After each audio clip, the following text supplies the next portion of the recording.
오늘 아침 우리에게 주시는 하나님의 말씀은 신약 성경 누가복음 9장 11장 누가복음 11장 9절로 13절 말씀 되겠습니다. 신약 성경 112면입니다. 112면 누가복음 11장 9절로부터 봉독하게 됩니다. 이 계시의 말씀을 봉독할 때에 다 함께 하나님의 음성을 들으실 수 있기를 바랍니다.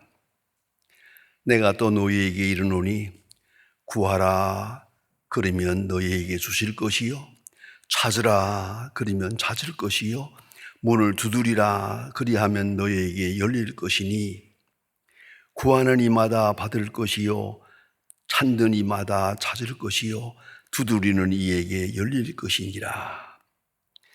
너희 중에 아버지 된 자로서 누가 아들이 생선을 달라 하는데 생선 대신에 뱀을 주며 알을 달라 하는데 전갈을 주겠느냐?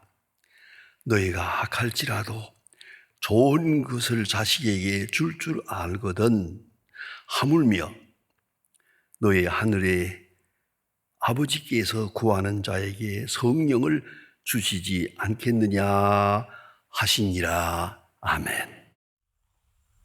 조지 워싱턴이 아주 어렸을 때 아버지를 따라서 시장에 갔었습니다.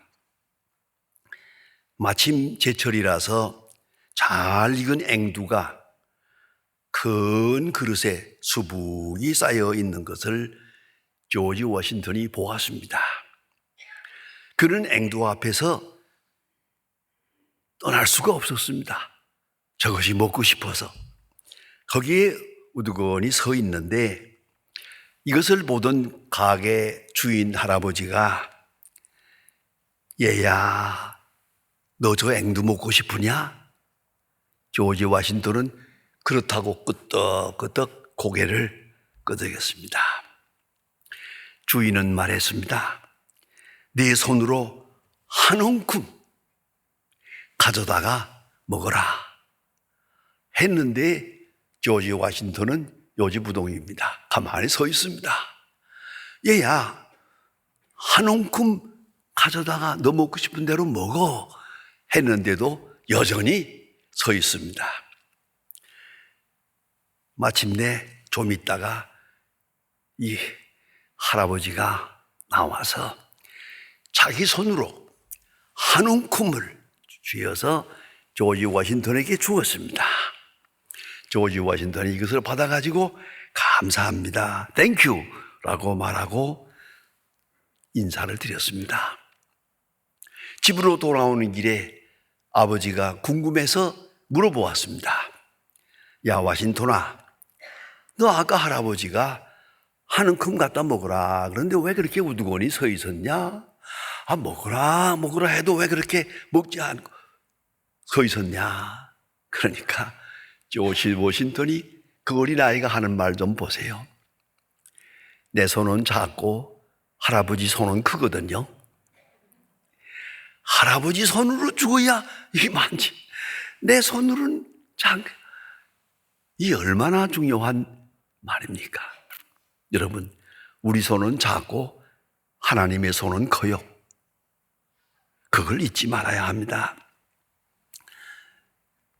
요새 이런 말이 있습니다. 3대 착각이라는 말이 있습니다. 한번 같이 생각해 보세요. 첫째 착각이 뭐냐면 마음은 보이지 않는다 라고 착각합니다. 여러분 마음이 안 보입니까? 그 얼굴의 행동에 아주 다 나타납니다. 마음이 환하게 보입니다. 그런데 사람들은 마음은 보이지 않는다고 착각을 하고 자기 마음대로 생각하고 있습니다. 두 번째는 얼굴은 내 것이다 라고 생각합니다. 천만에요. 거울 볼 때만 딱 한 번 내가 보는 거고 그 외에는 다 다른 사람이 보는 거지 내 얼굴 내 거 아닙니다. 생각해 보세요. 언제 내 얼굴을 내가 봅니까? 그러니 자기가 자기를 본다는 거, 그거 그렇게 쉬운 일이 아닙니다. 또 한 가지는 나에게 대해서 내가 제일 잘 알고 있다. 이건 큰 착각입니다. 바로 여기서부터 문제가 됩니다. 모든 일에서 나보다 저 사람이 나를 더 잘 안다 라고 생각만 하면 모든 문제가 다 해결이 됩니다. 그러나 그게 아닙니다. 내가 제일 잘 알고 다른 사람은 나를 모른다 라고 생각하기 때문에 문제가 되는 겁니다. 자기가 자기를 제일 잘 압니까? 솔직히 말합시다. 제일 모릅니다. 자기가 제일 모르는 것이 자기 자신입니다. 여기서부터 모든 문제가 되는 겁니다. 그런 거로 객관적 인식, 그것을 받아들일 수 있어야 합니다.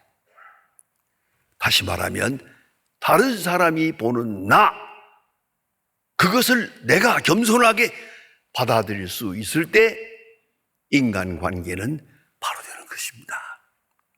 다른 사람이 말하는 것을 나는 아니요, 전혀 아니라고 부정해버리면 그때부터 인간관계는 다 깨져나가는 것입니다. 이건 아주 중요한 비사라고 생각합니다. 성경은 계속해서 나의 나됨의 존재를 말씀하고 있습니다. 여러분, 내가 나를 알 수 있습니까? 꼭 알아야 하겠는데요. 종교개혁자 존 칼빈은 그의 책에서 강하게 말합니다. 하나님에 대한 지식이 없이는 나 자신에 대한 지식이 있을 수 없다. 대단히 중요한 말입니다. 하나님에 대한 지식, 하나님을 인정하고 하나님 아버지로 고백하는 신앙 고백이 없는 때, 그리고 세상을 봅시다.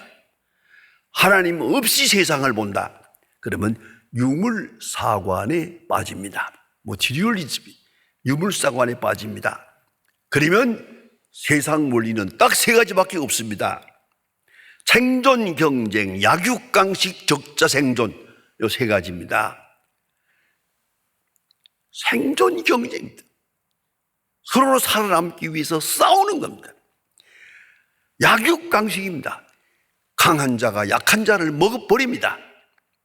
동물의 세계에서 보는 것처럼 약육강식, 그리고 적자 생존, 없습니다. 이거 외에 아무것도 없습니다. 이거 외에 더 사줄 것이 없습니다. 이것은 무서운 재앙입니다. 그것이 공산주의요, 그것이 유물상관이요, 그것이 사람들의 잘못된 철학이요, 윤리요, 도덕이요, 그렇게 됩니다. 이렇게 보면은요, 엄청난 결과가 옵니다. 동물과 사람이 똑같습니다. 같은 서열에 있는 겁니다. 누가 더 강하냐 약하냐만 남아있을 뿐입니다. 이 얼마나 놀라운 일입니까? 이것이 바로 문제입니다. 그래서 유물상관에 빠졌던 분, 이런 분이 뒤에 책을 썼어요. 이모당 씨가 책을 쓴 걸 보니까 재미있게 썼어요. 자기가 하나님 없이 살아날 때 동물원을 방문했더니 동물에서 거기 침판지도 있고 그 원숭이도 있고 다 있잖아요. 그걸 보면서 생각하기를 네가 내 할아버지냐? 라고 생각했다는 거예요. 그래서 유물상관을 버리고 탕자가 돌아오는 것처럼 하나님을 찾고 보니까 그때 가서야 내가 소중한 존재임을 발견하게 되었다. 이모당 씨가 이렇게 고백합니다. 여러분, 깊이 생각해야 합니다. 하나님에 대한 바른 지식 없이는 나 자신을 알 수가 없습니다. 내 존재를 알 수가 없습니다. 여러분, 너무나도 중요한 비유를 예수님께서 말씀하고 계십니다. 탕자가 집을 나갑니다. 아버지가 세상 떠나기 전에 유산을 내라고 합니다. 내게 올 몫을 주세요. 그리고 그는 모름지기 아버지가 많이 했겠지요. 그러나 그는 뿌리치고 고향을 떠납니다. 허랑방탕해서 많은 재산을 다 없이 하고 거지가 되고 심지어는 돼지 치는 집에 가서 주역에 그것을 주워 먹으면서 배를 채우려고 합니다. 아주 고생을 합니다. 그리고 마침내 아버지 집을 생각합니다. 우리 아버지 집에는 품꾼도 많고 일꾼도 많고 음식도 넉넉하고 풍부한데 나는 여기서 줄여 죽는구나 생각합니다. 탕자가 돌아왔지만은 사실 생각하면 회개하고 아버지를 생각하고 돌아온 것 같지 않아요. 배고파서 돌아온 거예요. 죽을 지경이 돼서 그냥 기어 들어온 거예요. 돌아오는 발걸음이 그렇게 선하고 아름답지 못해요. 그러나 돌아오는 아들을 아버지는 기다렸다가 아직도 상거가 먼데 찾아가서 아버지가 아들을 끌어안고 반가워하고 죽었다가 살았고 잃었다 얻었노라 잔치를 하자 이렇게 아버지가 기뻐합니다. 그 순간 아들이 무슨 생각을 했을까? 그게 궁금해요. 성경에 그게 없어요. 그 아들은 생각했을 겁니다. 예? 이러지 마세요. 이렇게 되면 내 체면이 말이 아닙니다. 라고 생각했을까요? 아니요. 이럴 줄 알았으면 일찍 돌아오실 걸. 그 생각밖에 없었어요. 아버지의 사랑 안에서 모든 자존심 다 녹아버렸어요. 이렇게 아버지가 기뻐하는 줄 알았으면 진작 올 걸 다시 한번 생각하면은 나 자신을 생각할 때는 쓸모없는 존재예요. 그러나 아버지의 마음을 생각할 때는 나는 소중한 존재예요. 소중한 존재, 아버지에게 그렇게 소중한 존재라는 걸 이제서 깨닫는 거예요. 그것이 자기 존재의식입니다. 여러분, 내가 나를 본다고 내 능력을 보고 내 지식을 보고 내 재산을 보고 아니요. 하나님을 보고 나를 보아야 됩니다. 그때만이 나를 알 수가 있습니다. 하나님을 보고 나를 보고 하나님을 알고 나를 알고 이걸 잊지 말아야 합니다. 여러분 너무나도 잘 아는 요절이 있지 않습니까? 요한복음 3장 16절 하나님이 세상을 이처럼 사랑하사 독생자를 주었으니 하나님이 우리를 이처럼 사랑해서 독생자를 주기까지 사랑했단 말이에요. 그만큼 나는 소중한 존재예요. 아주 소중한 존재예요. 그런 거로 내가 나를 소중히 여겨야 합니다. 내 몸도 마음도 마음가짐도 내 생활도 시간 보내는 것도 다 소중하게 여겨야 합니다. 함부로 해서는 안 됩니다. 이게 어떻게 귀한 존재 아닙니까? 그런 생각을 잊지 말아야 됩니다. 저는 늘 그런 생각을 했습니다. 좀 게을러지기도 하고 나약해지기도 하고 할 때마다 생각합니다. 우리 어머니가 나를 위해 기도했는데 10년을 기도하고 나를 낳고 그 어머니가 떠날 때 내가 집을 떠난 다음에 나는 죽을 때까지 너를 위해 기도할 것이다. 너도 이 시간에 기도하라. 그런 거로 믿지 마라. 어머니가 나를 위해야 기도한다. 그리고 그 속에 내 존재가 있는 거예요. 그걸 잠시도 잊어서는 안 됩니다. 내 자신의 능력과 내 자신의 의지에 있는 게 아니고 나를 위해서 희생하시는 거룩한 사랑, 그 속에 내 존재가 있다는 걸 항상 잊지 말아야 합니다. 성경을 보면 더더욱 귀중한 말씀들이 있습니다. 로마서 8장 32절입니다. 사도 바울의 위대한 고백입니다. 자기 아들을 아끼지 아니하시고 우리 모든 사람을 내어 주시니가 어찌 그 아들과 함께 모든 것을 은사로 주지 아니하시겠느냐. 여러분, 내가 잘 되고 못 되고 받고 못 받고 다시 한번 생각해 보세요. 아들을 아끼지 아니하시고 십자가에 내어 주시니가 어찌 안 주시겠느냐? 당연히 주실 거죠. 당연히 받을 거죠. 믿고 그 속에서 나를 생각해 보세요. 내 존재가, 내 시간이 얼마나 소중한 것입니까? 예? 이걸 같이 인식을 분명히 해야 됩니다. 그 속에 나의 존재가 있습니다. 모든 것을 주실 것입니다. 주시지 않을 이치가 없습니다. 능력도 있고 지혜도 있으니까. 그렇다면 우리는 받았다는 걸 잊지 마세요. 받고 있다는 걸 잊지 마세요. 나는 그만큼 소중한, 아주 소중한 존재라는 걸 항상 확인하고 살아가야 합니다. 그런데 문제가 있습니다. 때때로 우리는 우리 스스로 생각하기를 내가 사랑받지 못하는가 보다, 사랑받을 만한 가치가 없는가 보다 라고 낙심하고 절망하고 같이 절망할 때가 있거든요. 이에 대해서 성경은 분명히 말합니다. 히브리 12장 7절입니다.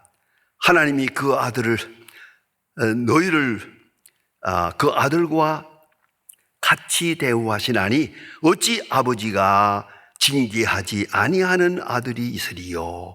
징계는 다 받을 것이오늘 징계가 없으면 사생하여 참 아들이 아니니라. 문제는 여기에 있습니다. 우리가 징계처럼 느끼는 사건들이 있거든요. 실패가 있고 질병이 있고 혼란이 있고 어려움이 있습니다. 확실히 있습니다. 그러면 이 고난 속에서 생각할 것이 뭡니까? 이것도 하나님의 사랑이요. 생각하는 데는 더 큰 사랑이요. 집을 나가겠다는 아들을 나가라고 내버려 두는 아버지 사랑하요. 그러나 그 아들을 기다리고 있는 아버지 큰 사랑이요. 돌아올 때 환영하는 아버지 그건 더 큰 사랑이요. 이걸 잊지 말아야 합니다. 징계 속에 하나님의 사랑이 있습니다.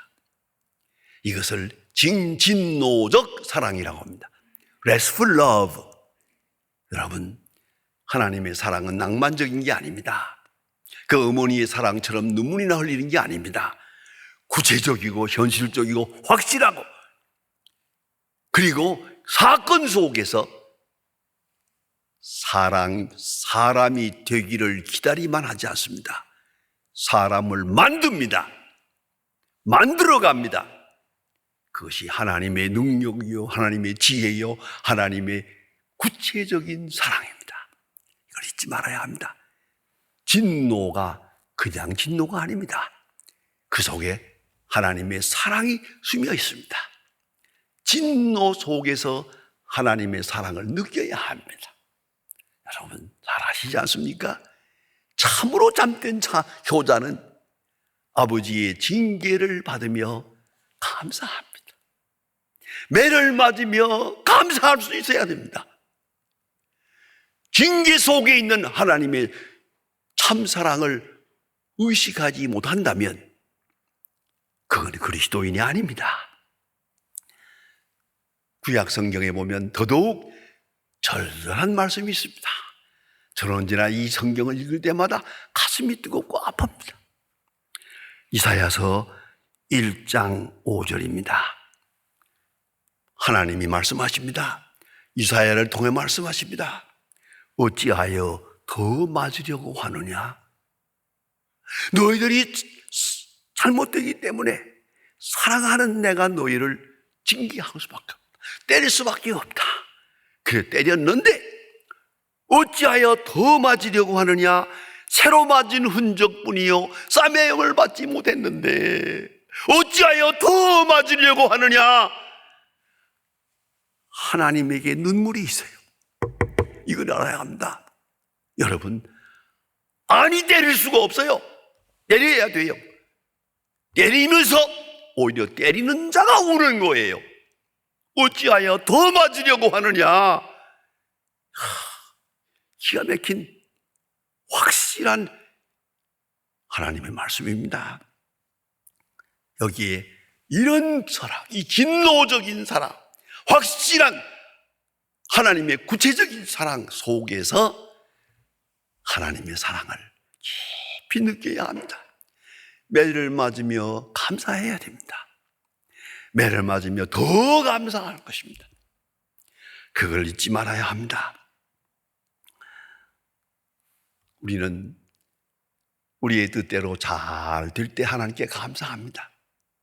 우리의 뜻대로 안 될 때 더 감사합니다. 하나님께서 내 길을 가로막을 때 이제 새로운 믿음으로 하나님 앞에 더 찬양해야 할 것입니다. 여러분 13절 오늘 본문에게 말씀이 있습니다. 너희가 악할지라도 좋은 것을 자식에게 줄 줄 알거든 하물며 너희 아버지께서 좋은 것으로 주시지 않겠느냐. 우리의 본성이 그렇습니다. 우리 부모의 본성이 자식에게는 좋은 것으로 그렇게 줄 알거든. 이게 바로 우리가 경험하는 세계예요. 그런데 하물며 하나님께서 안 주시겠느냐? 그렇다면 우리는 어찌 받아들여야 되겠습니까? 받았다는 것이죠. 만약에 내가 받지 못하고 있다면 그건 내 그릇이 잘못된 거예요. 내 생활을 고쳐야 돼요. 내 그릇을 고치고 하나님이 주실 거예요. 내 버릇을 고치고 주실 거예요. 내 인간을 고치고 하나님 원하시는 형태로 만들고 주실 거예요. 그 믿음을 잊지 말아야 합니다. 더 좋은 곳으로 주시려고 한다. 오늘 내 마음대로 안 됩니다. 그때마다 생각합니다. 기도합니다. 더 좋은 것으로, 이보다 훨씬 더 큰 것으로 하나님은 주시려 하신다. 그렇습니다. 저는 한평생 살아오면서 내 뜻대로 안 될 때가 늘 있죠. 그때마다 저는 조용히 기도했습니다. 더 좋은 것을 주실 거다. 하나의 길이 막힙니다. 이쪽 길을 막았으니 저쪽 길로 열어주시는구나. 이것이 안 될 때 저리로 인도하는구나. 그걸 잊지 말아야 합니다. 제가 77년에 미국에서 공부를 마치고 한국에 나왔을 때 가족들이 있으니까 부지런히 나오긴 나왔지요. 하지만은 아주 막연해요. 길이 열리질 않아요. 꽉 막혔어요. 이거 얘기하다가 이것도 안 되고 저것도 안 되고 저것도 안 되고. 한경직 목사님을 만났는데 한 목사님 말씀이, 이 사람아 그렇게 아무 계획도 없이 덜렁 한국에 돌아오면 어떡하나? 믿음으로 산다는 게 뭔데요? 하나님이 인도해 줄 줄 알고 내가 한국에 도착하면서 맨 처음에 오라는 데를 하나님이 부르시는 곳으로 갈 일을 그렇게 마음 먹고 왔습니다. 했더니 한 목사님 껄껄 웃으면서 그 믿음은 좋은데 말이야 걱정하시더라고요. 그리고 모든 길이 다 막히는 줄 알았는데 엉뚱한 데로 갔지. 그리고 소망교회를 세우게 됩니다. 이것도 저것도 다 안 되기 때문에 소망교회를 세운 겁니다. 내가 본래 바랬던 대로 여기서 오라고 저기서 오라고 했는 그대로 갔더라면 내 운명은 전혀 달라집니다. 내가 가져둔 길을 가로막고 더 넓은 곳으로, 하나님이 원하시는 곳으로 인도하고 계시다는 걸 알아야 합니다. 여러분, 현실 속에서 우리가 뜻대로 안 되는 일을 많이 맞습니다. 건강을 원하는데 질병이 있고, 성공을 원하는데 실패가 있고, 더 좋은 길이 있어지기 바라는데 배신을 당하고, 무너지는 현실을 보면서 절망하겠지만 인간 궁극에서 하나님은 당신의 능력, 당신의 지혜를 나타내 주십니다. 여러분 꼭 잊지 말아야 합니다. 하나님의 진노 속에 구체적인 하나님의 사랑이 있고 보다 더 확실한 내게 향한 하나님의 사랑이 실현되고 있습니다. 이것을 믿고 이 믿음으로 살아가는 것이 하나님의 사람입니다. 다시 한번 깊이 생각하세요. 더 좋은 것으로 주시려 하시는 하나님. 이 마음을 열고 하나님의 마음과 같은 마음으로 하나님 감사합니다. 내 뜻대로 안 된 것을 감사합니다. 하나님의 뜻대로 된 것을 감사합니다. 가슴을 열고 주님을 받아들입니다. 다시 한번 생각하세요. 너희가 악할지라도 자식에게 많은 좋은 것으로 줄 알거든. 하물며 하늘 아버지께서 사랑하시는데 아들을 십자가에 못 박을까지 사랑하시는데 그 하나님이 더 좋은 것으로 주시지 않겠느냐. 더 좋은 것을 받아들이는 마음, 받아들일 준비가 바로 그것이 믿음입니다. 기도하십니다. 하나님 아버지, 오늘 아침도 주님 앞에 저희들을 불러주시고 하나님의 사랑을 확인해 주시고 하나님의 사랑이 얼마나 구체적으로 놀랍게 우리 생애에 나타나고 있는 것을 깨닫게 해 주시오니 진심으로 감사합니다. 우리 건대 세월을 살아가며 남은 세월을 살아갈 때 더 좋은 것으로 내가 생각했고 내가 기도한 것보다 더 큰 것으로 내게 주시는 하나님의 사랑을 감사하고 확인하면서 하나님을 찬양하며 남은 해를 살아가게 하옵소서. 예수님의 이름으로 기도합니다. 아멘.